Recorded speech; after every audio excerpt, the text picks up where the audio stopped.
something. Celebrate. Oh, let's see if I can also turn this onto radio. Oh, there it is.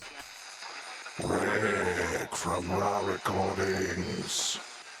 Yes, Satan.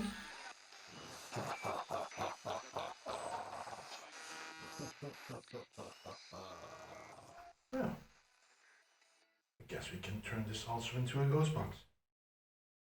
Let's go to work.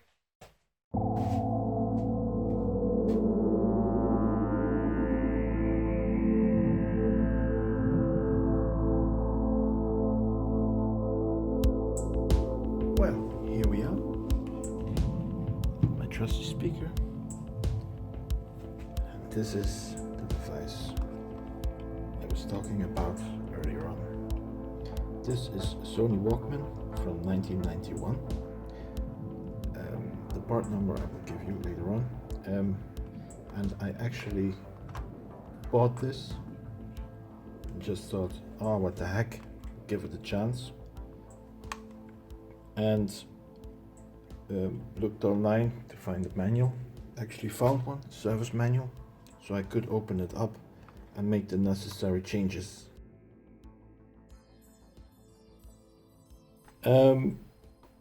What did I do? I took out a few screws. I took out this piece. Here's a screw. There's a screw. Here's a screw. And there's a screw. Or 4 screws. Take them off. Then you can lift this piece on this side. You can lift this off. And then you're already seeing the circuit board with the ribbon. Then I looked at the manual and well, I should have recorded something before I hacked it, but when you were searching, you put the scan on, and as long as you held the scan, you get a beep tone like beep beep beep beep beep beep beep, and this one lower beep beep beep beep beep beep beep, and everything was muted. So I had to, in the ribbon, I had to sever 3 connections. One was the mute, one was the high beep tone, and one was the low beep tone.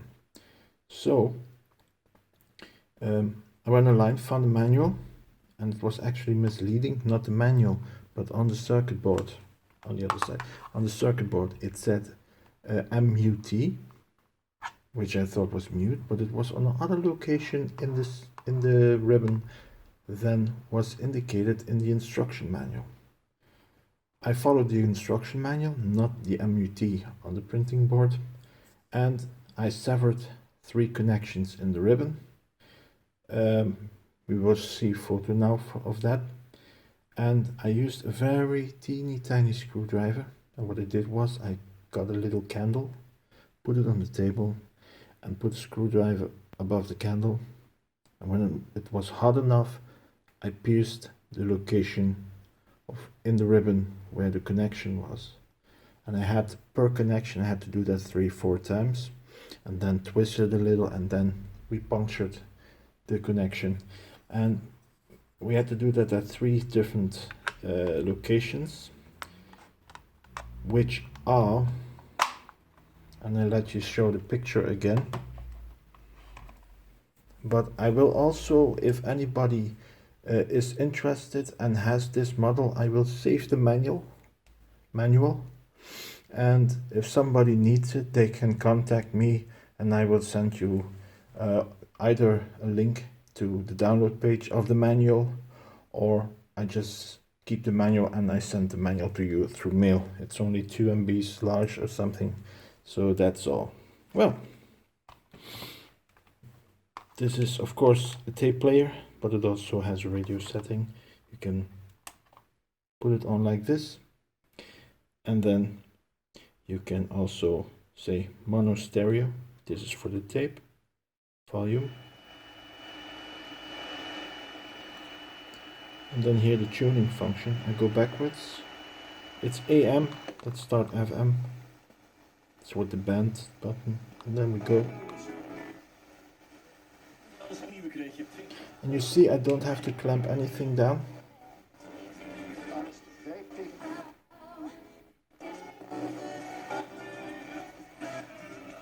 It actually works pretty good.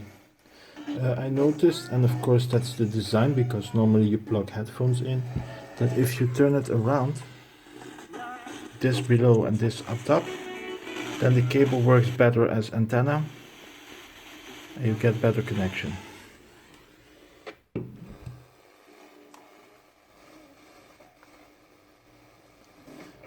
Okay, you won't believe this, and I don't know if I can show you, but put the volume down. If you open up the cassette tray, there's actually a little tab here. Try to get some bit closer. There. And that says, I don't know if you can read it. Just take off my glasses, then I can tell. 10 megahertz or hertz. Just a sec. Kilohertz. 10 kilohertz or 9 kilohertz. Oh, it focused for a moment at this point. And I believe this is what I heard order of magnitude talking about, that it goes up in increments of 10 or 9. And in this case, you have this little tab here that's very small and you can choose yourself. So it's pretty customizable.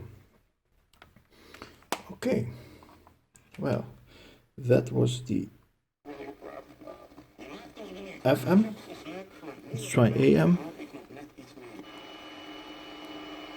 And again, I go backwards, maybe forwards, it doesn't matter. And now, if I do this,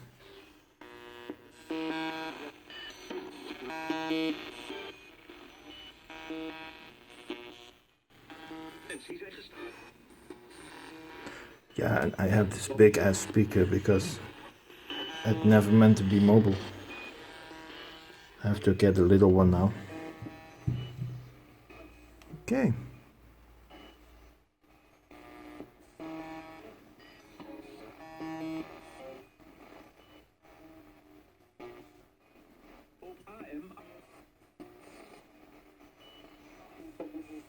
Okay. Stop this again. Go back to FM. I thought I heard a voice earlier on. So, let's see. Not too loud. Let's ask a question. Here we go.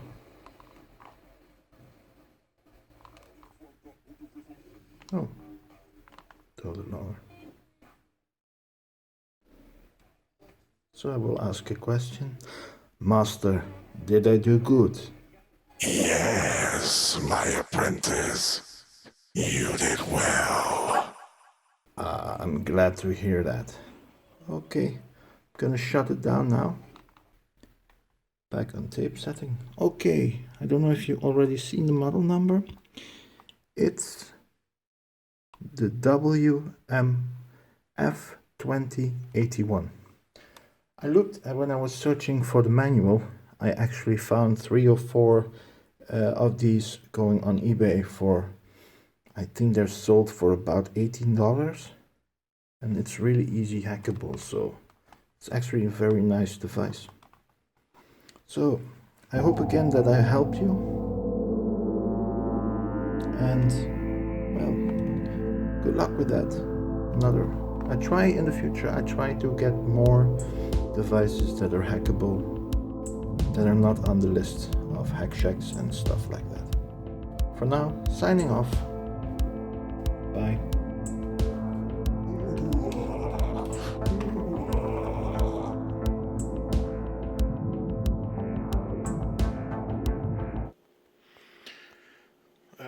There's one thing I want to get off my chest. There are people online that's saying that in this video clip I faked my evidence. That's not true. I never fake my evidence. Just saying. So, Rick from no comment.